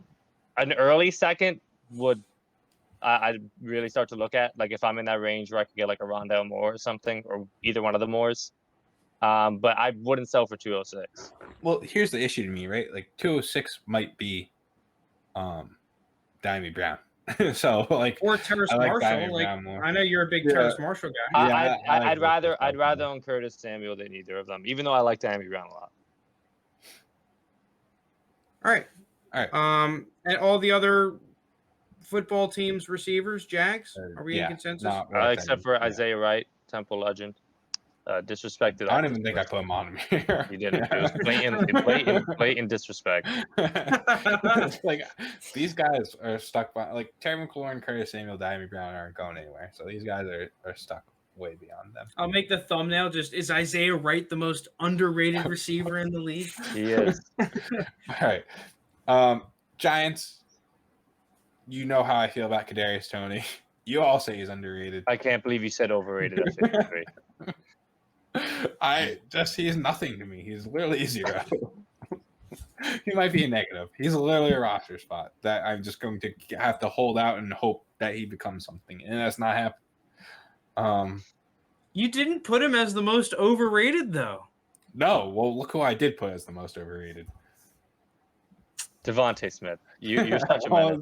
That was an easy one. Yeah, but you're saying that at least Devontae Smith is a roster spot. Apparently, Kadarius Toney is not a roster spot to you. He is, but he's down there. He's not. I'm not starting him. There's no way I would ever feel comfortable starting Kadarius Toney, ever. Even if he goes off. Maybe not right now as a rookie, but second or third season, I think he's gonna be pretty good. I don't know. I just generally, when do you get a receiver of Kadarius Toney's draft capital? He's a first-round receiver at wide receiver 50. Yeah, where he's going. Last time I saw this was Brandon Ayuk. I mean, I loved Brandon Ayuk coming out, but that wide receiver 2 spot is up for grabs on the Giants. That's where I'll say Sterling Shepard, I think, is very underrated. Jake has him as the most underrated. He just can't stay healthy. If Diami Brown wasn't here, I think I would say Sterling Shepard's the most underrated too. I like Sterling Shepard too. He just can't stay healthy. Yeah, but the thing is that I feel like Sterling Shepard fits Daniel Jones's play style and fits the offense that Jason Garrett is going to have to run because he doesn't really have much leeway with, at least from what I saw last year on film. He kind of has to run the set Daniel Jones offense. Well, all right. Last question about the Giants, I think, is Kenny Golladay an elite level player? Apparently, according to you guys. I think 27. Listen, at 27, he's a screaming buy. You're telling me he's only a wide receiver 3? I mean, a top end wide receiver 3, but he's a wide receiver though. I think he's a wide receiver 2 with receiver 1 agree. upside. Like, we've seen him do it. We've seen him produce. Obviously, he doesn't have Matthew Stafford at quarterback anymore, and obviously it's a downgrade. I'm not arguing that at all. And he's older, whatnot. I understand that and why his ranking is dropping. But I do think for the next 2 years, he has the chance to put up a lot of numbers. That he is going to get fed the ball in this offense. Like, him and Saquon are going to touch the ball both a million times this season, and I can pretty much guarantee that. So as long as he's healthy and as long as everything checks out with his medicals, because he missed most of last season with injury, I think receiver 27 is just too low. Yeah. Yeah, but according to DF Bean Counter on Twitter, he's a fake alpha. Oh, fake alpha. I like a lot of. Have you seen the guy? He was an alpha the last season he was healthy. And then in the games he played last year, he played like an alpha. Yeah. Apparently he's a fake alpha though. He was the only receiver defenses have really had to focus on against the Lions for the past 2 years, and he's still every single game like producing. Marvin Jones exists, right? Marvin Jones is like a Marvin good Jones. I receiver. love Marvin Jones. He's decent, but like you're putting your defensive attention on Kenny Galladay. Yeah, over Marvin Jones. Yeah. I think Kenny Galladay's fine where he's priced, to be honest. I just had to choose between overrated and underrated. I like DF Bean Counter. Saying he's a fake alpha doesn't feel right. Every time he's been healthy for the past 2 years, he's played like a wide receiver. I think he lives and dies with his health and Daniel Jones' success. And so that's a lot to bet on, in my opinion. I also think last year with him not playing, I think the coaching situation and the whole contract situation was a little bit of a factor with him not coming back for the rest of the year. Yeah, a little AJ Green action for you. All right, tight ends. We'll kind of go real quick through these. Not a lot of great guys, but some interesting ones. You've got the Cowboys with Blake Jarwin and Dalton Schultz, tight ends 21, 26. Eagles, Zach Ertz, 27. Dallas Goedert, 8. Richard Rodgers, not ranked. Logan Thomas on the football team, tight end 18. John Bates and Sammy Reyes, not ranked. Evan Ingram, tight end 17. Kyle Rudolph, not ranked. So to start, I think I'm just going to go with Blake Jarwin and Dalton Schultz. I think both these guys, like, at their best, they're the third target on their team, but they're probably more like the fourth or fifth target on the Cowboys. And I don't think either is good at all. So I put my overrated on Dalton Schultz just because, like, I think Blake Jarwin is the better one. And I think Dalton Schultz doesn't see anything this year unless Jarwin gets injured again. But either of these guys, I think, is just, Are they the bait? Yeah, the bait. They are. I got the bait on here. I predicted. Let's go. Okay, let's go. They are the bait. I don't know. I think if I point this way, I'm pointing to the bait. I agree. Yeah, it's right here, JK. Point to Who you guys saying is the bait? Schultz and Jarwin. Yeah. They are the bait. Yeah. There's no way either of these guys are good. I mean, we could clip this and they end up being like tight end 1 and 2. But I don't know. I think they're waste lords. Yeah. They are the king. They're not even the king of the wasteland, man. They're just middle of the wasteland guys. They're just waste peasants. Well, they're the guys though that you're going to see, like, as there's less and less stuff to talk about, which is like this next month and a half. People are going to be like in the Dynasty threads and on Twitter, like, is Blake Jarwin a buy low? Is Dalton Schultz a buy low? Dak Prescott was on pace to throw 500,000 attempts, like. And, Michael Gallup and Amari Cooper aren't always going to stay healthy and whatnot. Like, it's going to happen. I just don't fall for the bait. All right. I guess nothing else on them. There was another report today with Zach Ertz about the Bills. I still think that happens before the start of the regular season. Yeah, I mean, if I were to bet money on this, which we don't, I don't. By the way, real quick. So, if we're projecting, Zach Ertz, tight end 27, his value is in the gutter. If you really have faith on him ending up on the Bills, are you maybe buying at the super low price? I don't think you could possibly buy him for what you're thinking. There is no way. I don't think it would take a whole lot. Okay, what do you like? I'm not giving. I think a mid to late third is all you're gonna get, and I don't think the owner will sell at that point. What are you thinking, Lounis? What are you thinking of paying for him? Do you have something on the screen? Maybe. I didn't even say anything yet. I just said What are you going to pay for him, Liz? Answer the question. If he ends up in Buffalo, I think it could be Can you answer my question? What's on the screen? Don't worry about it. You got to answer the question first. Yeah, what are you paying for? Is it a bait? It might be. What are you paying for Zach Ertz? First off, I'm only interested if I'm a contender and I could use some tight end help.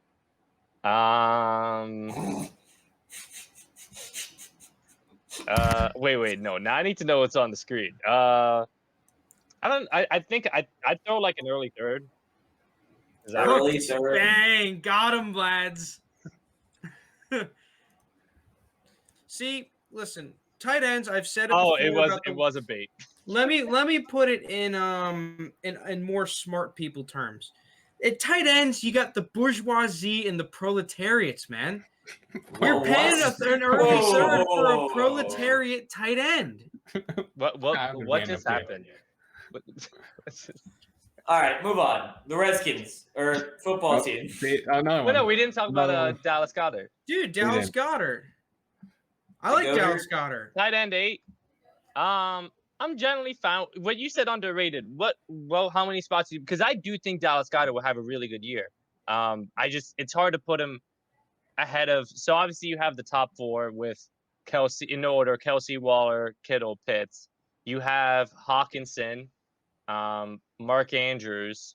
So that turns to 6. Unless you put him over Mark Andrews. I think he's right around there. I would not be shocked to see him have a better year than Mark Andrews. Actually, I like the Goddard. I think Goddard's good. I think he's going to be the second receiver on this team. Probably. I can definitely see that. I wouldn't even be surprised if he led the team in catches. No, I can see that. I'm with you, Frank. I'm with you. It's just, dude, he's a good tight end. He's not a wastelander. He's not a waste lord. He's good. I think he has legit tight end 1 potential. Yeah, I think he's going to be tight end 1 this year for sure. Dude, come on. My tight end analogies are fire. I just don't know how. I wish I knew what that means. I need like a history lesson. I just don't know what made you first think of that. Like, how is that what first comes to mind when we're talking about dynasty football? I don't know.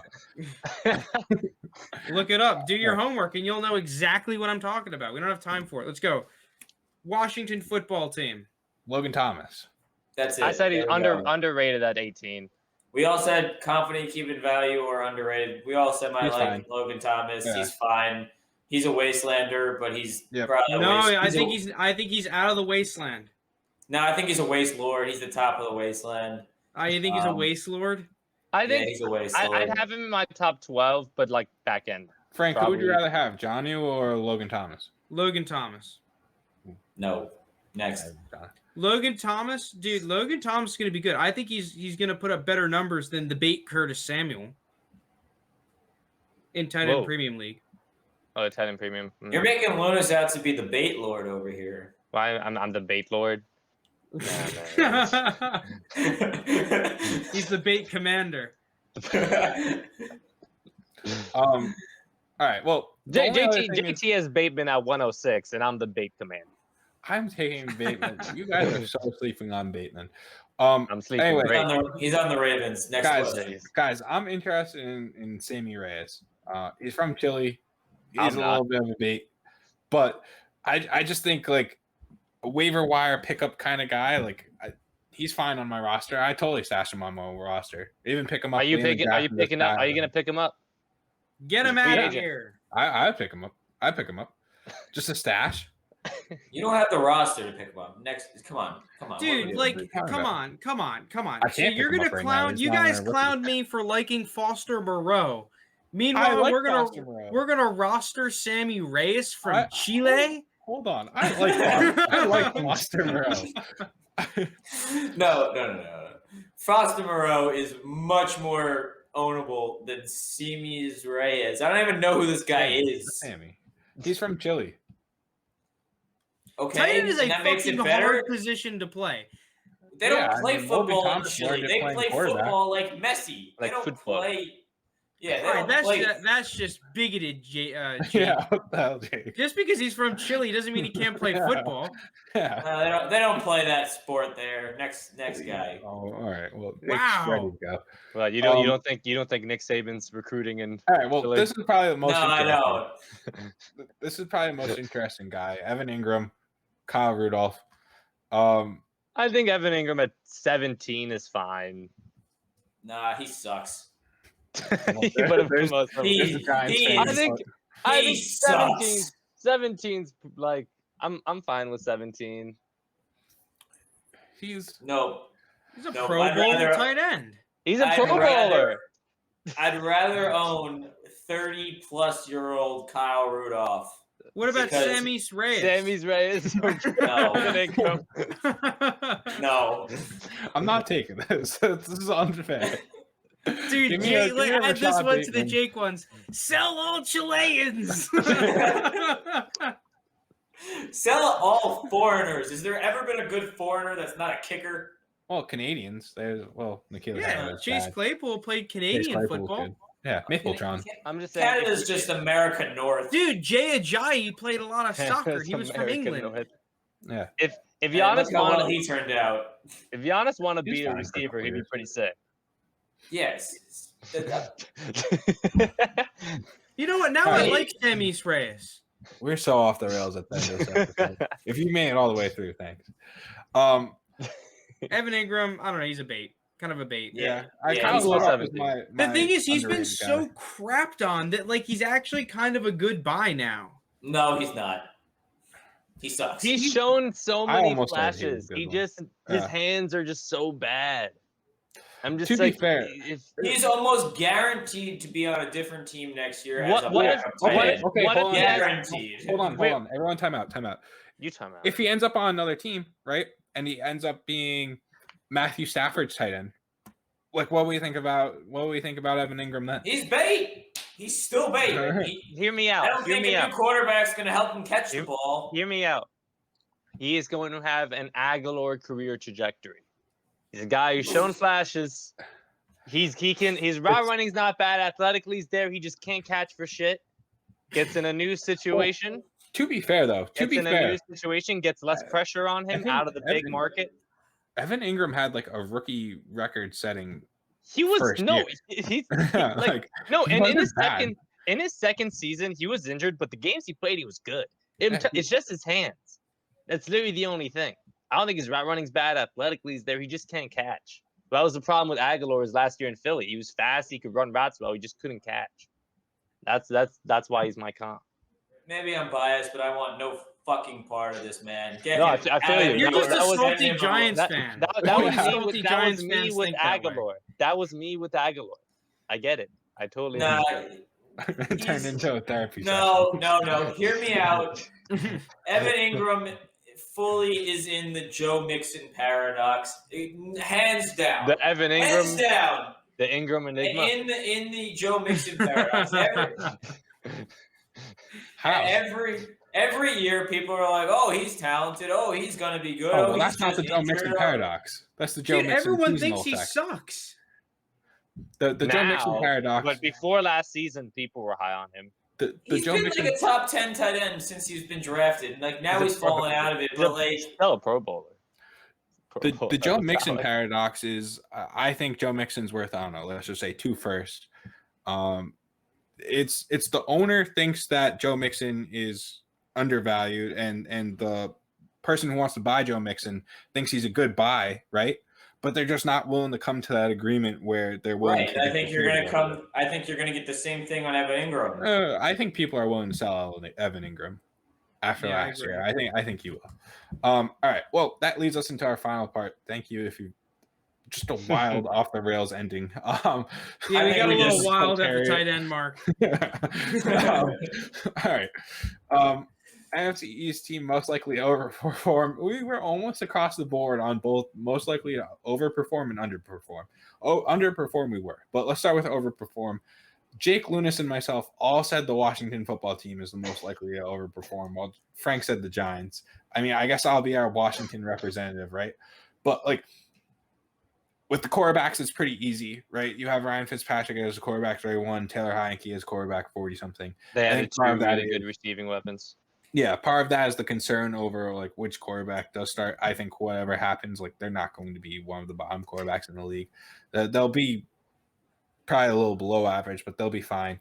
Then the receivings, I think Dyami Brown's very underrated. I'm the Dyami Brown stand along with Frank. Curtis Samuel, I think, is fine.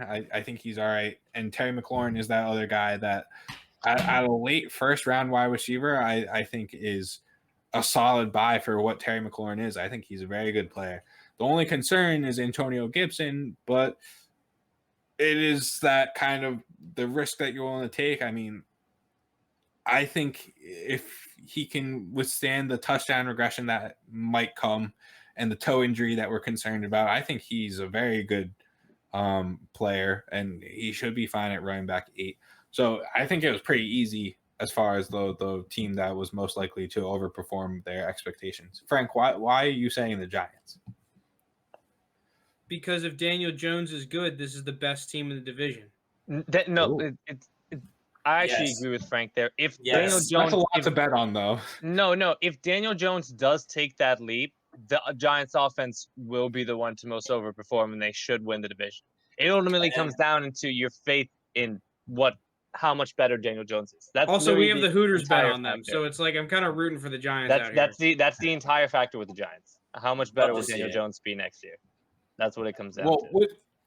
I think it was. How much better does he need to be? If he's quarterback, if he finishes quarterback 14, he needs to be average. If he finished his quarterback 14, fine. The Giants are winning the division. He literally just needs to be average. He just needs to not turn the ball over. If he controls his turnovers, he already becomes like just an average quarterback. I'm just not very confident he can, because once you're a fumbler, you're almost always a fumbler. But JC speaks from experience. I guess. It's like words to live by. My thing is, though, I forget who tweeted out, and I wish I could give him credit. I think it was Mike Liu. I would have to check Twitter, but they tweeted out like the splits that Daniel Jones has with Saquon Barkley in and Saquon Barkley out. Yeah, it's insane how different he is. I mean, it makes sense with the kind of athlete Saquon is. Oh, you had one of the best running backs. Yeah, I mean, it makes sense. He's better. Oh my God, shocking! And no one's hoping. Tell me another surprising stat. Look at his splits with and without Evan Ingram. Probably better without him. Put him on the bench. Caden Smith, my guy. Caden Smith. Well, I don't even let's know. wrap it up here. Most likely to underperform. Can we all just get a how about them Cowboys? We all just how about them? They're an accident waiting to happen. Like they're the favorites for the division, but you just know they're not going to win it. Like, also, Frank, can we get a Stephen A? They're an accident waiting to happen. They are. They are. I don't know what it's going to be, but there will be. And also, I don't think Mike McCarthy. I just don't believe in Mike McCarthy. The problem with the Cowboys is that they're so highly ranked all the way around between Dak at QB6. Zeke at running back 15, and then 3 receivers in the top 46. They're just bound to 2 tight end, 2s. Right, exactly. So like they're just bound. There's no way all of that can come true. There's just too many mouths to feed, and let alone if Dak gets injured again, or he's not even gets injured again, but like not the same as he was pre-injury. If he can't get the same zip on the ball, if he's not as mobile. Zeke can easily fall off. We've all talked about that a bunch. So I just think there's so many question marks here with the Cowboys that it's pretty much a no-brainer. And they didn't really improve their O-line this offseason, if I remember correctly. They didn't. So because they only drafted defense. And even their defensive picks I didn't really like that much. I mean, to be fair, they needed to draft defense. I think drafting defense was right. I just had a problem with like some of the guys that they picked with who was available on the board. That's a whole different discussion. Yeah, the Cowboys are going to Cowboys. Right, well, Mike McCarthy and Jerry Jones. Yeah.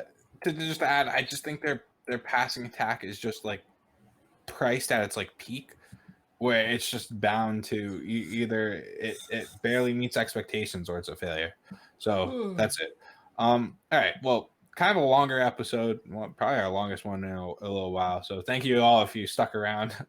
Episode 43 was crazy. Went off the rails. The Troy Polamalu jersey brought the energy.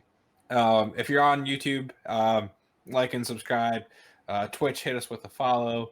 Podcast, rate and review. Let us know in the comments your thoughts on some of these rankings. Who do you think is overrated, underrated? We'll respond to all the comments. All right. Thank you everyone for listening. Episode 43. See ya.